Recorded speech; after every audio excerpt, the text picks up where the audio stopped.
At my graduation ceremony, my mother stood up and shouted, "She cheated her way through college." The entire auditorium stared. I walked to the podium, accepted my diploma, and whispered to the dean, who smiled and nodded. I was 3 steps away from shaking the dean's hand when my perfect graduation day shattered. My mother stood up in the audience and screamed the words I'd been dreading my entire life. She cheated her way through college. The entire auditorium turned to stare. The applause died instantly. Camera phones swiveled toward her voice like weapons. Dr. Henderson's outstretched hand froze in mid-air, my diploma trapped between his fingers and my dreams. 500 pairs of eyes shifted between my mother and me, watching this family drama unfold on what should have been my moment of triumph. "She's a fraud," my mother continued, her voice carrying across the silent auditorium. "I know because I raced her." My legs threatened to buckle. The other graduates behind me shuffled nervously. Parents in the crowd exchanged uncomfortable glances. A baby started crying somewhere in the back and security guards began moving toward my mother's row. But I couldn't move. I stood there in my cap and gown, frozen between humiliation and rage. Then I saw my roommate Jessica's horrified face in the 3rd row. Her parents beside her looked mortified. Mrs. Peterson, my statistics professor, shook her head sadly from the faculty section. Everyone I cared about was witnessing this destruction. My mother wasn't finished.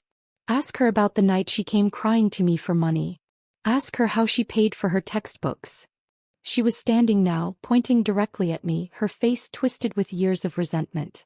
She never earned anything in her life. The lies rolled off her tongue so easily. She had always been gifted at rewriting history. In her version, I was the ungrateful daughter who abandoned her family. She never mentioned cutting me off when I turned 18. She conveniently forgot the cruel words she'd spat at me when I chose my own major instead of the accounting degree she wanted. A professor I didn't recognize stood up and tried to calm the situation. "Ma'am, this is neither the time nor the place." "Don't tell me about time and place," my mother shot back. "I've been silent for 4 years while she pretended to be something she's not." Dr. Henderson cleared his throat into his microphone. The feedback screeched across the auditorium, making everyone wince. "Perhaps we should continue with the ceremony," he suggested diplomatically, but his eyes found mine with genuine concern. That's when something shifted inside me. The shame I'd carried for so long began transforming into something else entirely. My mother had chosen this public stage for a reason. She wanted maximum damage, maximum humiliation. She wanted to steal this moment from me just as she'd stolen so many others. But I wasn't 18 anymore. I wasn't the scared girl who had packed her belongings in garbage bags and slept on friends' couches. I had survived 4 years without her money, without her approval, without her toxic presence poisoning every achievement. I straightened my shoulders and took those 3 remaining steps toward Dr. Henderson. The crowd held its breath. My mother's voice rose again behind me, but I blocked out her words. I had learned to do that years ago. "Congratulations, Sarah," Dr. Henderson whispered as he handed me my diploma. His eyes held a question I couldn't answer yet. I leaned close to his ear, my voice steady despite the chaos behind me. "Dean Henderson, I need to speak with you privately after this ceremony. It's about my family situation, but it's also about something much bigger." He nodded slowly, understanding flickering in his expression. "My office. 30 minutes." As I turned to walk across the stage, my mother's accusations continued echoing through the microphone someone had apparently given her. Security was definitely moving now, but she had found her audience and she was playing to it. "She thinks she's so smart. But I know the truth about her grades. I know about the favor she asked for." The other graduates parted as I walked toward the exit stairs. Some looked sympathetic, others curious, a few judgmental. My face burned with embarrassment, but I kept walking. Each step felt deliberate now, purposeful. As I reached the bottom of the stairs, I heard the security guards finally reaching my mother. Her voice grew more shrill as they escorted her out, but I didn't turn around. I couldn't give her that satisfaction.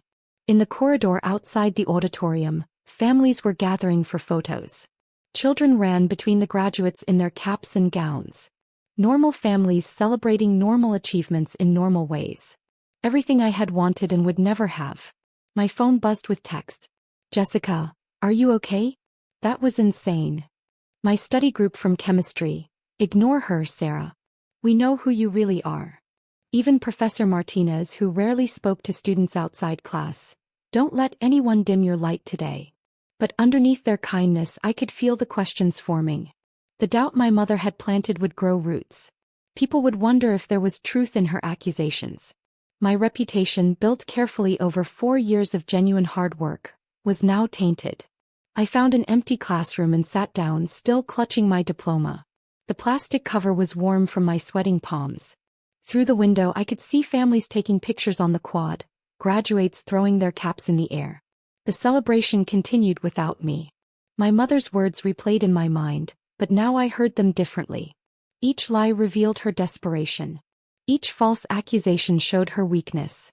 She had lost control over me years ago, and this was her final attempt to destroy what I had built. But she had made one crucial mistake. She had chosen to destroy me publicly, in front of witnesses, in front of people who mattered. Dr. Henderson had seen her true nature. The professors had witnessed her cruelty. This wasn't just about me anymore. I stood up, smoothed my gown, and walked toward the dean's office. My graduation day was ruined, but something else was beginning. Something my mother wasn't prepared for. Dr. Henderson's office felt like a sanctuary after the chaos outside. He closed the door behind us and gestured for me to sit in the leather chair across from his mahogany desk. The walls were lined with diplomas and awards, a lifetime of academic achievements displayed with quiet pride. "Sarah, what happened out there was completely inappropriate," he began, his voice gentle but firm. "Your mother's behavior was unacceptable, and I want you to know that this institution stands behind you." I nodded, still gripping my diploma. "Dean Henderson, there's something you need to know. This didn't happen randomly. My mother has been planning to destroy me for months, maybe years." His eyebrows raised slightly. "What do you mean?" I took a deep breath, knowing this conversation would change everything. It started in February when my scholarship check bounced. The financial aid office said there was a problem with my account, but they couldn't explain what had happened. The memory of that day flooded back. I had been standing in line at the bursar's office, confidently waiting to collect my spring semester refund. The clerk had looked confused when she pulled up my account. "I'm sorry, Miss Anderson, but it appears your education fund has been completely depleted. There's actually a negative balance." I had stared at her computer screen in disbelief. The fund my grandfather had established for my education contained over $60,000 when I started college. I had been careful, budgeting every semester, never taking more than necessary. "That can't be right," I had told her. "Can you show me the transaction history?" What I saw made my stomach drop. Withdrawal after withdrawal dating back to my sophomore year. Large amounts transferred to accounts I didn't recognize. My carefully managed education fund had been systematically drained while I worked 2 part-time jobs to cover my living expenses. I knew something was seriously wrong, I continued to Dr. Henderson. So I used my savings from my campus bookstore job to hire a private investigator. His expression grew more serious. "That's quite a step for a college student to take." Frank Morrison specialized in financial fraud cases. He was expensive, but he was thorough. I remembered our first meeting in his cramped office above the pharmacy downtown. Frank was a retired police detective with kind eyes and calloused hands who treated my case with the same gravity he'd given major crimes. Within 2 weeks, Frank had uncovered a paper trail that made my blood boil. My mother hadn't just withdrawn money randomly. She had orchestrated a systematic theft, forging documents and impersonating me in phone calls to financial institutions. She had been intercepting my bank statements for over a year, I explained to Dr. Henderson. The bank had been mailing them to her address because she told them I was still living at home. She signed my name on withdrawal authorizations, claiming I needed the money for educational expenses. The most damaging discovery came when Frank traced the money to an offshore account in the Cayman Islands. My mother had been funneling my education fund into her personal investment portfolio, using my college expenses as a cover story for her own financial schemes. But the worst part was the forged signatures, I continued. Frank hired a handwriting expert who confirmed that my mother had been practicing my signature. We found notebooks in her handwriting where she had written my name hundreds of times, perfecting the forgery. Dr. Henderson leaned back in his chair, clearly processing the magnitude of what I was telling him. "Sarah, this is criminal behavior. Have you contacted the authorities? Not yet. I wanted to document everything first. I pulled out my phone and scrolled through the evidence I had been collecting. I have recordings of phone calls where she mocked me for struggling financially. She would call me lazy and irresponsible while she was literally stealing my money. One particular conversation haunted me. My mother had called me in March, right after I had picked up extra shifts at the campus library to pay for textbooks. "Still working yourself to death, I see," she had said, her voice dripping with false sympathy. "Maybe if you had chosen a practical major instead of that useless psychology degree, you wouldn't be so broke." I had bitten my tongue, not knowing that she was spending my education money on luxury handbags and spa treatments. Frank had shown me credit card statements proving she had charged over $3,000 to high-end retailers in the same month. She told me I was financially irresponsible. I started recording every conversation after that. I told Dr. Henderson. She couldn't help herself. She kept calling to remind me how much I needed her, how I would never succeed without her support. The irony was unbearable. The worst call had happened just 2 weeks before graduation. My mother had sounded particularly pleased with herself. "You know, Sarah, I've been thinking about your future. Without family support, you're going to struggle in the real world. Maybe it's time you admitted that you need your mother's guidance." I had stayed silent, letting her talk while my phone recorded every word. "I've always known you'd come crawling back eventually. You're not as independent as you pretend to be. Deep down, you're still that scared little girl who needs mommy to fix everything." Her laughter had echoed through the phone, cold and calculating. She had no idea that Frank was sitting across from me, documenting her psychological manipulation as evidence of financial abuse. "I spent weeks preparing for today," I admitted to Dr. Henderson. "I knew she would try something dramatic. She's always been theatrical when she wants to hurt me. But I never expected her to destroy my graduation ceremony." Dr. Henderson was quiet for a long moment, clearly overwhelmed by the scope of my mother's deception. "Sarah, what you're describing is not just theft. This is a pattern of financial and emotional abuse that spans years." I nodded, feeling the weight of finally sharing this burden with someone who understood. "The private investigator has everything documented. Bank records, forged signatures, recorded conversations, even receipts showing how she spent my education money on personal luxuries. What do you plan to do with this information?" I looked directly at him, my voice steady and determined. "I'm going to make sure she faces consequences for what she's done.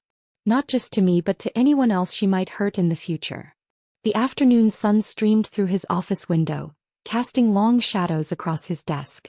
Outside, I could hear families still celebrating, graduates laughing with their loved ones.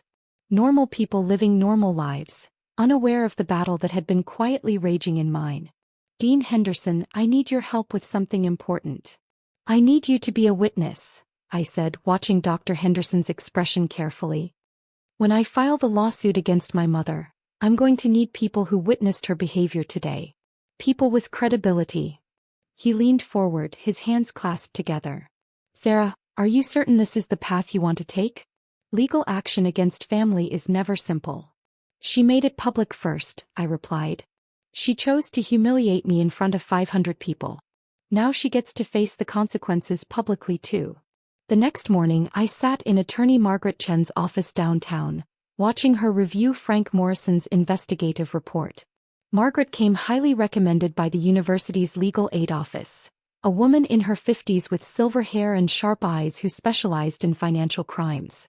"This is one of the most thorough fraud cases I've seen from a private investigator," Margaret said, flipping through the documents.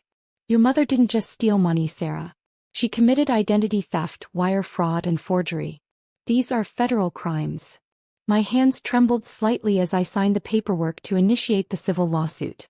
Margaret had explained that criminal charges would come later, but the civil case would force my mother to return the stolen funds immediately. "The process server will deliver the papers this afternoon," Margaret explained. "Are you prepared for her reaction?" I nodded, though my stomach churned with anxiety. I've been preparing for this moment for months. At exactly 3:47 p.m. my phone rang. My mother's number appeared on the screen and I answered on the second ring, putting it on speaker so Margaret could hear. "What have you done?" My mother's voice was shrill, panic barely contained beneath her fury. Some stranger just handed me legal papers at my front door. I filed a lawsuit for theft and fraud, I said calmly. Everything is documented, Mom. The forged signatures, the offshore accounts, every penny you stole. Stole? I never stole anything. That money was for your education and you wasted it on your stupid degree. Margaret raised her eyebrows, gesturing for me to keep her talking. My mother's admissions were building our case with every word. You moved $63,000 to a Cayman Islands account in your name, I continued. While I worked 2 jobs and survived on ramen noodles, you were buying designer purses and taking spa vacations. You can't prove any of that. And after everything I sacrificed for you, this is how you repay me. Actually, I can prove it. I have bank records, forged documents, and recorded phone calls. Everything you've done is documented. The line went quiet for several seconds. When my mother spoke again, her voice had changed, becoming artificially sweet and manipulative. Honey, you're being ridiculous. We're family. We can work this out without lawyers and courts. Why don't you come over for dinner tonight and we'll talk about this like adults? Margaret shook her head firmly, mouthing, absolutely not.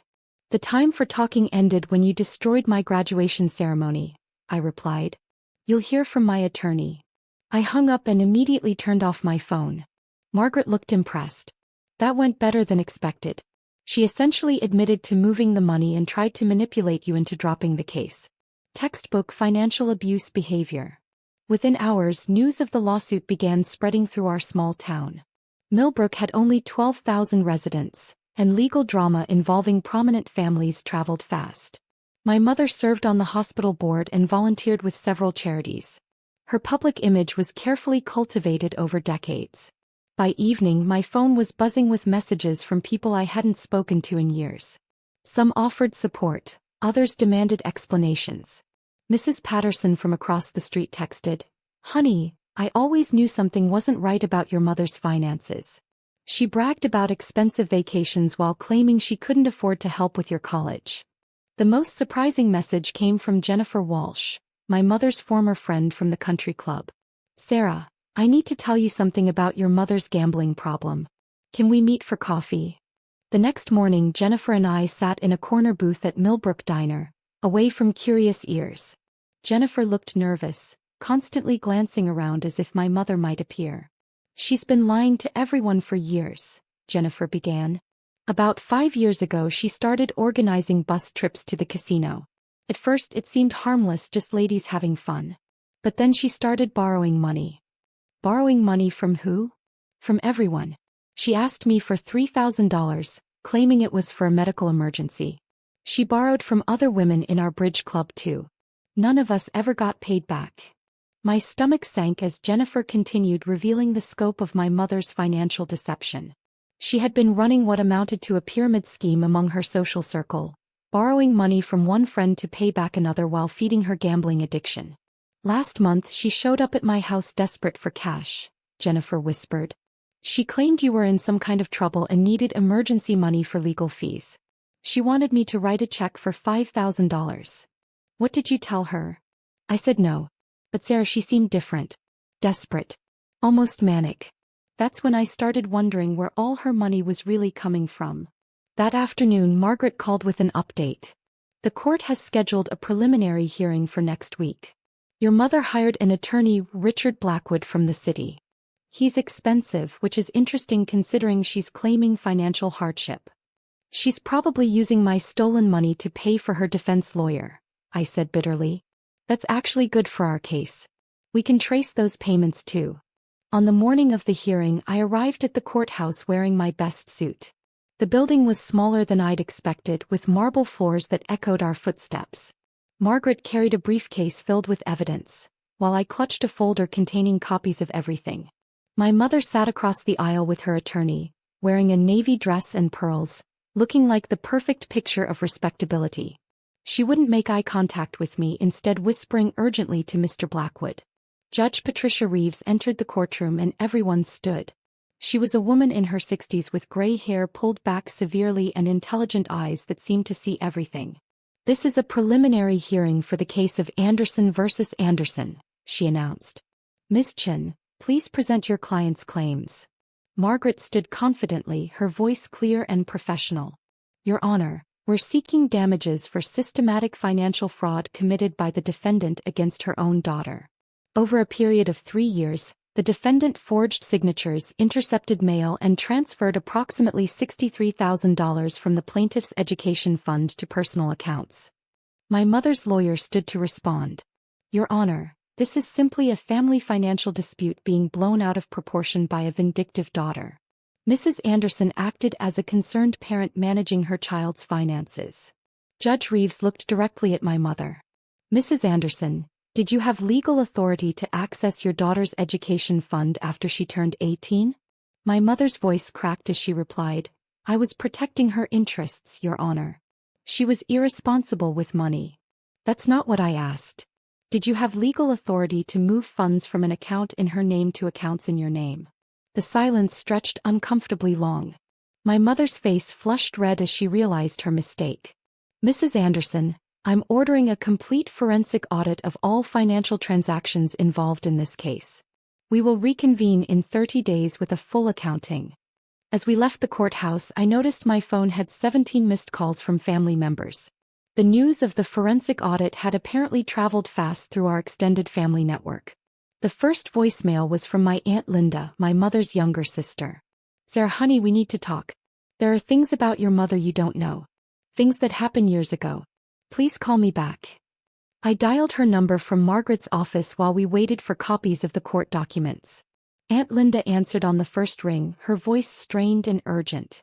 Sarah, I've been carrying this secret for 15 years, but after what happened in court today, I can't stay silent anymore. What secret, Aunt Linda? Your mother stole from me too. When your grandmother died, she left money for you and Tommy's college funds. $50,000 each, held in trust until you turned 18. Your mother was supposed to manage it, but she moved the money into her own investments. My hands went numb. She stole my inheritance. She convinced me it was a better investment strategy. Said she was protecting the money from taxes. I trusted her because she was my older sister, and she seemed so knowledgeable about finances. The betrayal cut deeper than I expected. Not only had my mother stolen my education fund, but she had been stealing from family for decades. Every story about being a devoted mother, every guilt trip about sacrificing for her children, had been built on lies. Aunt Linda, why didn't you ever tell me? She threatened to cut me off from the family if I said anything. And honestly, Sarah, I was ashamed. I should have protected that money for you and Tommy, but I let her manipulate me. That evening, I drove to Tommy's apartment across town. My 22-year-old brother worked at a mechanic shop and lived in a small place above the garage. He had always been my mother's favorite, the one who could do no wrong in her eyes. Tommy opened the door wearing greasy coveralls, his hands still stained from working on an engine. Sarah? What are you doing here? Mom said you were trying to destroy the family. Can I come in? We need to talk. His apartment was sparse but clean, with a folding table that served as both desk and dining room. I spread out copies of the financial documents Margaret had given me, watching Tommy's expression change as he processed what he was seeing. This can't be right, he said, studying a bank statement showing transfers from our education funds. Mom told me your college money ran out because you were spending it on parties and clothes. Tommy, look at the dates. She was moving this money while I was working 2 jobs and living on mac and cheese. His face crumpled as the reality sank in. She used to call me, complaining about how irresponsible you were with money.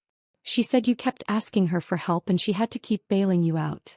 I never asked her for a penny after she cut me off. Every conversation we had, she was stealing from me while lecturing me about responsibility.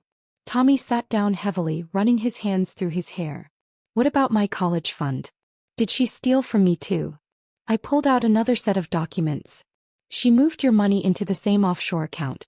But Tommy, your fund was smaller to begin with because she'd been using it to cover expenses since you were 16. No. His voice was barely a whisper.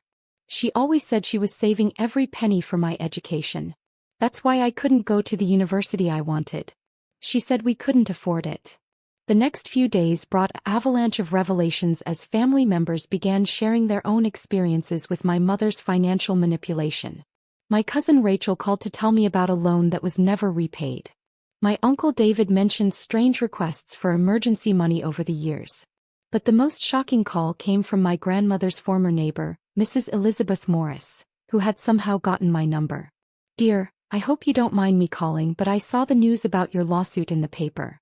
I knew your grandmother well, and there's something I need to tell you about the week she passed away." Mrs. Morris was 86 and spoke slowly, but her memory was sharp. "Your mother came to your grandmother's house the day after the funeral. She had boxes and was removing documents from your grandmother's desk. When I asked her about it, she said she was handling the estate paperwork."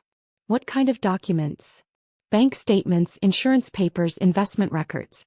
"But Sarah, your grandmother had shown me her will just months before she died.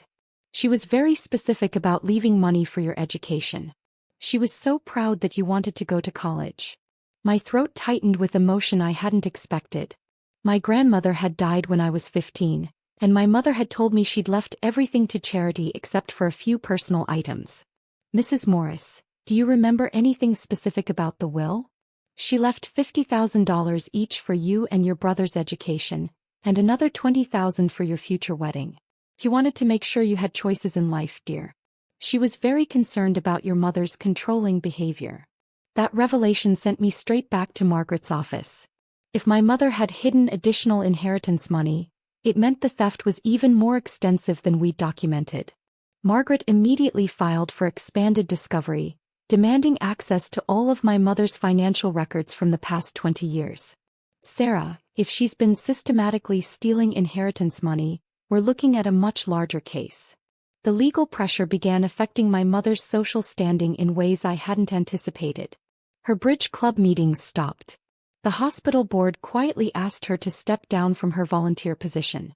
Even the grocery store clerks treated her differently, their polite smiles replaced with cool professionalism. Tommy started avoiding her calls and eventually moved in with his girlfriend to escape the constant pressure to choose sides. "She keeps asking me to convince you to drop the lawsuit," he told me one evening. "She says you're destroying the family for money you don't even need." "What do you tell her?" "The truth. That she destroyed the family when she decided to steal from her own children." The breaking point came 3 weeks after the preliminary hearing. I was in my apartment grading papers for the substitute teaching job I'd taken when I heard shouting outside. Through my window, I saw my mother standing on the sidewalk, her hair disheveled and her voice carrying across the quiet neighborhood. "Sarah, I know you're in there. You need to stop this nonsense right now." I didn't move from my position by the window, watching as she paced back and forth like a caged animal. Neighbors were starting to come outside, drawn by the commotion. "You're destroying everything I've worked for. Everything I've built. And for what? Money you don't even need." She started up the steps to my front door, pounding with both fists. "Open this door. We're family. You can't do this to your own mother." The desperation in her voice was something I'd never heard before. This wasn't the controlled, manipulative woman who had terrorized my childhood. This was someone who had finally lost control of her carefully constructed image. "I sacrificed everything for you and your brother. Everything. And this is how you repay me." Mrs. Peterson from next door appeared on her porch, her phone in her hand. "Sarah, honey, should I call the police?" My mother heard her and spun around. "Mind your own business. This is between me and my daughter." But then something changed. Her voice broke and she collapsed onto my porch steps, sobbing with an intensity that shook her entire body.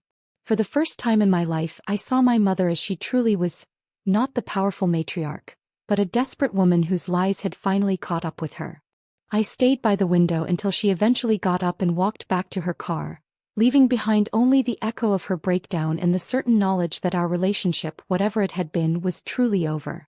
The final hearing was scheduled for a crisp October morning, 6 months after my mother's breakdown on my porch. The courthouse steps were slick with fallen leaves, and I could see my breath in the cool air as Margaret and I climbed toward the entrance. "Remember, Sarah," Margaret said as we walked through the metal detectors, "today is about justice, not revenge. Let the evidence speak." The courtroom was packed. Tommy sat in the front row behind me, his girlfriend Lisa holding his hand tightly.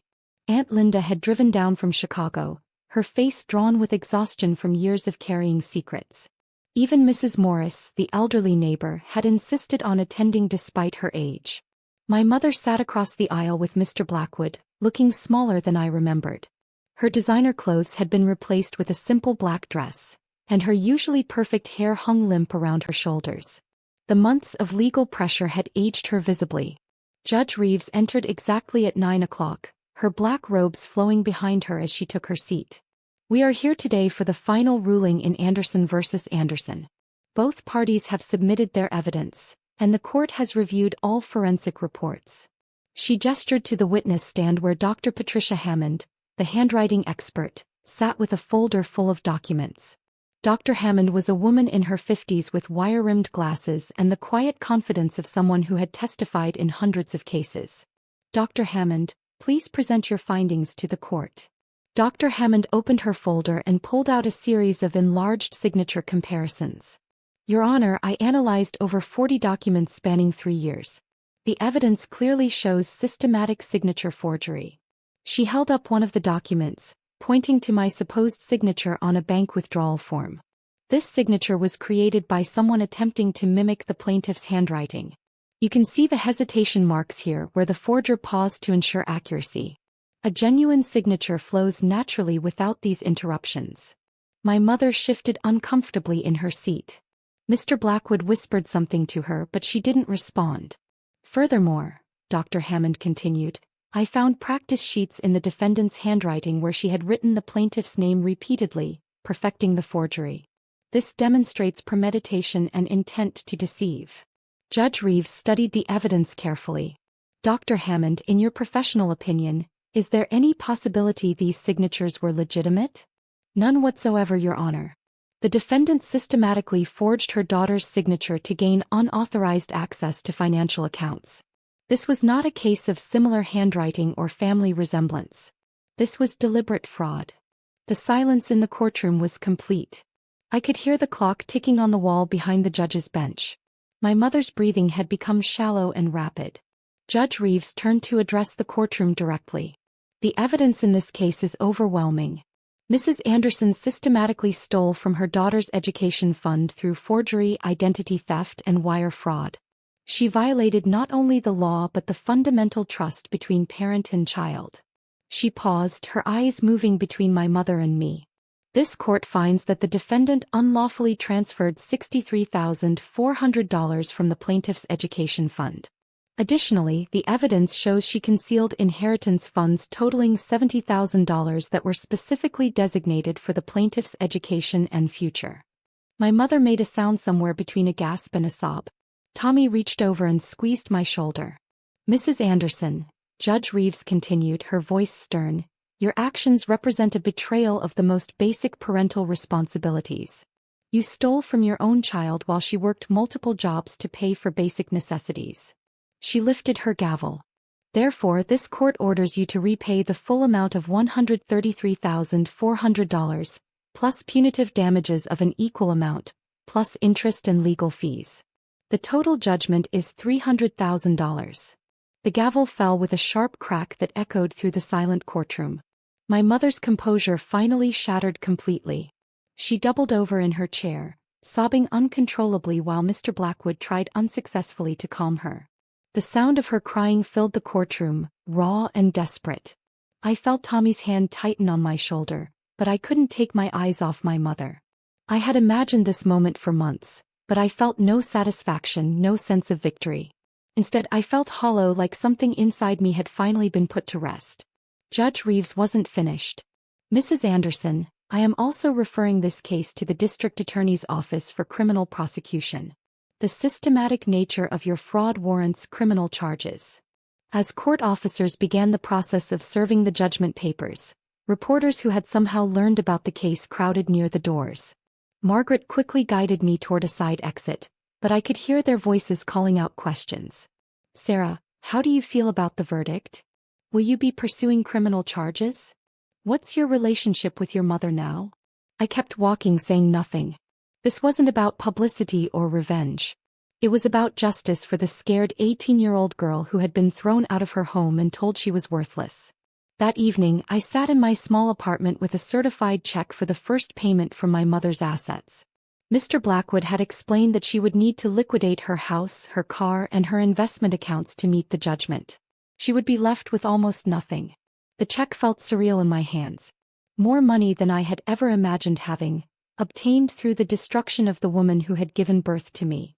Tommy sat across from me, equally stunned by the day's events. "She's going to have to sell the house," he said quietly. "The house we grew up in." "I know. Sarah, do you think we did the right thing?" I looked at him, this younger brother who had stood by me even when it meant losing the only parent he had left. "Tommy, she stole our futures. She stole our grandmother's love for us. She would have kept stealing until there was nothing left." He nodded, but I could see the pain in his eyes. Winning in court didn't erase the fact that we were now orphans by choice, cut off from the only family we had known. Margaret called later that evening to discuss the criminal referral. "Sarah, the district attorney is very interested in this case. Your mother's pattern of financial abuse could result in significant prison time." "How long?" "With the forgery charges, wire fraud, and the systematic nature of the theft, she could face 5 to 10 years. I closed my eyes, trying to process the magnitude of what was happening.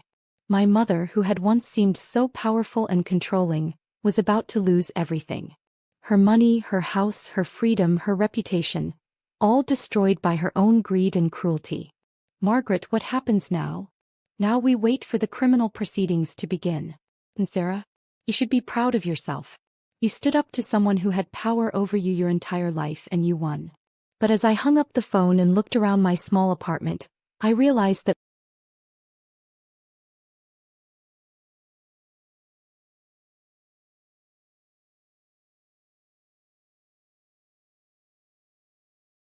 the idea came to me 3 weeks after the verdict, while I was sorting through my grandmother's jewelry box that Aunt Linda had finally given me. Hidden beneath the velvet lining, I found a yellowed envelope with my name written in my grandmother's careful script. Inside was a letter dated just months before her death. "My dearest Sarah, if you're reading this, it means your mother never gave you the inheritance I left for your education. I pray that someday you'll find a way to use your gifts to help other young women who need a chance. You have more strength than you know. All my love, Grandma Rose." My hands trembled as I folded the letter. Even from beyond the grave, my grandmother was guiding me toward something bigger than my own pain. That same afternoon, I called Margaret to discuss establishing a foundation. "I want to create a scholarship fund for women who've been cut off from family support," I told her. "Young women who are trying to build futures without anyone believing in them." Margaret smiled, the first genuine smile I'd seen from her in months of legal battles. "Sarah, that's beautiful. What do you want to call it?" "The Rose Anderson Memorial Scholarship. After my grandmother." Within 6 months, the foundation was official. I had invested most of the settlement money into an endowment that would provide scholarships indefinitely. The first recipient would receive $15,000 toward her education, with smaller amounts going to 4 additional students each year. My mother's attempts to contact me intensified as news of the scholarship spread through local newspapers. She left voicemails that progressed from angry demands to tearful pleas, but I never listened to them completely. Tommy would update me occasionally. She had moved into a small apartment across town, worked at a department store, and seemed genuinely shocked that her actions had consequences. "She keeps asking me to give you her letters," Tommy told me during one of our weekly dinners. "She says she's changed, that she understands what she did wrong." "What do you tell her?" "The truth. That some things can't be fixed with apologies." I had burned the first few letters without opening them. But eventually curiosity won and I read one. It was filled with the same manipulation I remembered, taking partial responsibility while blaming circumstances, promising change while making excuses. I threw it away and never opened another. My new life took shape slowly. I bought a small house on Elm Street with a front porch and a backyard perfect for a garden. The previous owner had left behind rose bushes that reminded me of my grandmother's garden, and I spent weekends learning to care for them. The biggest change came when I visited the animal shelter on a rainy Saturday morning. I wasn't planning to adopt anything, just volunteering to walk dogs. But a 3-year-old golden retriever mix named Honey chose me, following me around the yard and sitting patiently by my feet during the entire volunteer orientation. "She's been here for 4 months, the shelter coordinator explained. "She was surrendered when her elderly owner moved to assisted living." She's gentle and well-trained, but people want puppies. Honey rode home in my passenger seat that day, her head out the window and her tail wagging. For the first time in years, my house felt truly alive. I also returned to painting, something I had abandoned in college when my mother mocked it as impractical. My small spare bedroom became a studio, filled with canvases and the smell of oil paints. I painted landscapes, mostly peaceful scenes that had nothing to do with courtrooms or family drama. The first scholarship ceremony was held at the community college where I had taken evening classes after high school. 5 young women sat in the front row, each with her own story of family rejection or financial abandonment. Maria, the primary recipient, was 23 and studying nursing after her parents disowned her for leaving an abusive marriage. As I stood behind the podium, looking at these brave young women who had chosen education over surrender, I felt my grandmother's presence strongly. Education isn't just about degrees or career opportunities, I began, my voice steady despite the emotion I felt.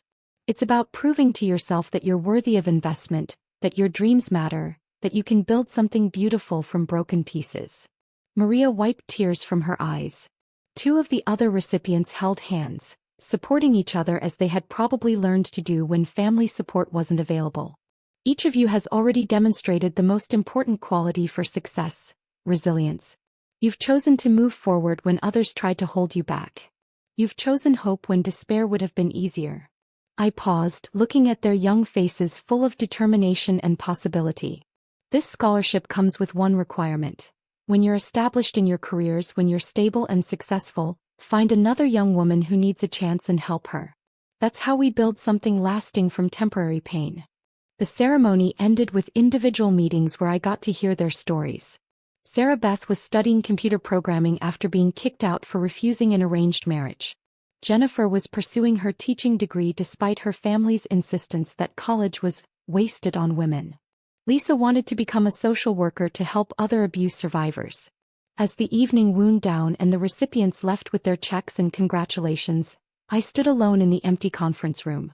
The weight I had carried for so many years, the anger, the resentment, the constant need to prove my worth to someone who would never see it, had finally lifted. Tommy found me there, straightening chairs and collecting empty coffee cups. "How do you feel?" he asked. "Free," I said, and meant it completely. For the first time in my life, I feel free. Walking to my car that night, I realized something profound had shifted. I wasn't Sarah Anderson, the daughter who had been publicly humiliated and financially abused. I wasn't the victim who had fought back in court and won. I was simply Sarah, a woman who had survived her past and chosen to build something meaningful from the wreckage. Honey was waiting for me on the front porch when I got home, her tail wagging in the porch light. My roses were blooming despite the late season, filling the air with their sweet fragrance. Inside, canvases waited for new paintings, new visions of beauty that had nothing to do with old pain. I had everything I needed. I had built a life that belonged entirely to me, funded a future for young women who needed chances, and finally understood what my grandmother had seen in me all those years ago. The strength to transform suffering into something beautiful, something useful, something that would outlast the people who had tried to diminish me. That was enough. More than enough. It was everything. If you found Sarah's journey of resilience and justice inspiring, smash that like button now. My favorite moment was when Sarah turned her pain into something beautiful with the scholarship fund. What part of her story touched you the most? Let us know in the comments below. For more empowering stories like this, subscribe and hit the notification bell so you never miss an update.